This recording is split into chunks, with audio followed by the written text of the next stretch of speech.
de la maladie. Donc un captif, c'est celui qui est assujetti par une force qui a triomphé sur lui. Tu es venu en Seigneur. Il se peut que tu sois assujetti par une puissance quelconque. Il se peut que c'est la maladie qui a triomphé de toi. Il se peut que c'est l'alcool qui a triomphé de toi. Il se peut que c'est la prostitution qui a triomphé de toi. Mais ce soir, je viens t'annoncer que Jésus-Christ est venu pour libérer les captifs. Peu importe ce qui t'a rendu captif. Peu importe ce qui a dominé sur toi. Laisse-moi te dire que Jésus-Christ est venu pour te délivrer. Est venu pour te délivrer.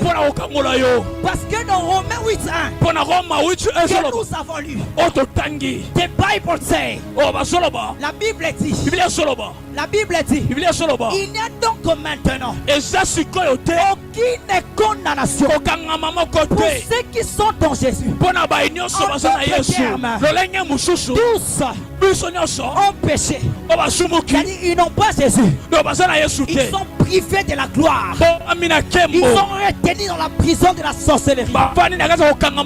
Ils sont retenus dans la domination. Mais seulement celui qui prend la décision de s'associer à Jésus, de croire en Jésus, celui-là, il n'y a plus de condamnation pour sa vie. Il ne sera plus condamné par la maladie. Il ne sera plus condamné par la pauvreté. Et moi j'annonce comme un roi de Dieu que Pakachuma est délivré.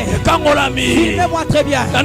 On racontera l'histoire d'un garçon qui est passé à Pakachuma et qui a prêché la parole rempli de l'esprit de Dieu. Et les captifs ont été délivrés. Et le feu a été allumé. Et pendant que je parle, l'esprit de Dieu est en train de faire un travail. Je demande au protocole de se répandre dans la salle parce qu'il y a un feu. C'est le temps du réveil. J'ai envie de dire à une personne, si ton Dieu est mort, essaye le mien. Si ton Dieu est mort, essaye le mien. Comme le disait l'évangéliste Ezekiel, si ton Dieu est mort, essaye le mien. Il s'appelle Jésus et il opère le miracle.